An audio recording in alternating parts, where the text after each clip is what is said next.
ಶ್ರೀಮತಿ ಹಾಗೂ ಶ್ರೀ ಅಮಿತ್ ಸಾಹೇಬರ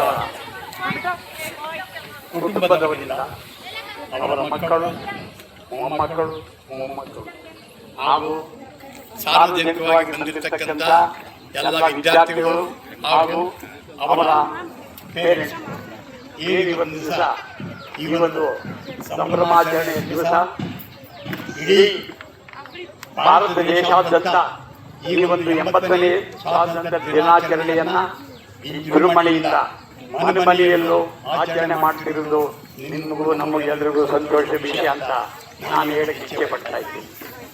ಈ ಒಂದು ಸ್ವಾತಂತ್ರ್ಯ ತಂದುಕೊಟ್ಟಂತ ಏನು ಹಿರಿಯ ಮುಖಂಡರುಗಳು ಹಿರಿಯರಿದ್ದಾರೆ ಅವ್ರನ್ನ ಸ್ಮರಣೆ ಮಾಡುವಂಥ ದಿವಸ ಇದು.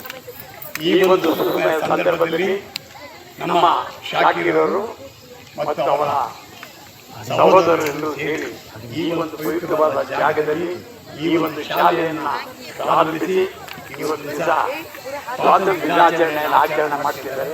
ಅವರಿಗೆ ಭಗವಂತನು ಎಲ್ಲ ಆಯುರಾರೋಗ್ಯ ಐಶ್ವರ್ಯ ಸಂಪರ್ಕಗಳು ಕಳಿಸಿ ಇನ್ನೂ ಹೆಚ್ಚಿನ ರೀತಿಯಲ್ಲಿ ಈ 4 ಎಕರೆ ಪ್ರದೇಶವನ್ನು ಅವರು ಕೆಳಮಟ್ಟದಿಂದ ಉನ್ನತ ಮಟ್ಟದವರೆಗೂ ತಗೊಂಡು ಹೋಗೋದಕ್ಕೆ ಆ ಭಗವಂತನ ಆಶೀರ್ವಾದ ಅವರು ಮಾಡಲಿ.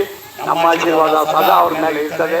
ಇಂಥ ಒಂದು ಇನ್ಸ್ಟಿಟ್ಯೂಷನ್ ಮಾಡಿ ಈ ಸುತ್ತಮುತ್ತ ಗ್ರಾಮಗಳ ಜನಗಳಿಗೆ ಅನುಕೂಲ ಮಾಡಿಕೊಟ್ಟಿದ್ದಾರೆ. ಅವರನ್ನ ನಾನು ಇವತ್ತು ಈ ಸುಮಯ ಸಂದರ್ಭದಲ್ಲಿ ಅವರನ್ನ ಅಭಿನಂದನೆ ಮಾಡ್ತಿದ್ದೀನಿ. ನಾನು ಹಾಗೂ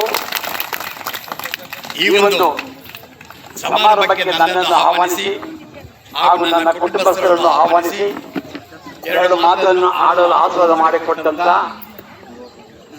ನಮ್ಮ ಆಡಳಿತ ಮಂಡಳಿಯ ಈ ಸ್ಕೂಲಿನ ಆಡಳಿತ ಮಂಡಳಿಯವರೆಗೂ ನಿಮಗೂ ಎಲ್ಲರಿಗೂ ನಾನು ವಂದಿಸಿ ನನ್ನ ಮಾತು ಮುಗಿಸ್ತಾ ಇದ್ದೀನಿ. ಜೈ ಹಿಂದ್, ಜೈ ಕರ್ನಾಟಕ, ಜೈ ಮಾತೆ.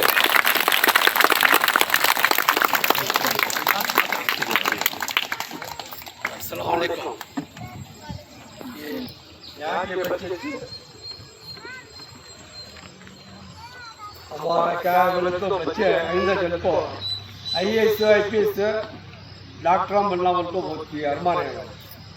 ये बच्चा के दिमाग में भी वो डालना बोल तो बड़े ऑफिसर बनना बोल तो खेड़े के बच्चे बनते सर. सिटी में बेंगलुरु सिटी के अंदर के बच्चे नहीं पढ़ते. खेड़े के बच्चे क्या तो बनना बोलते हैं सर. तो हमारे साहबा को चीफ मिनिस्टर बना था सर. दिमाग में नहीं लिए वो हमारे इरमान भी उनको चीफ मिनिस्टर बनाना बनते हैं. हमारे वास्ते गाँव के बहुत बड़े अच्छे हैं ना.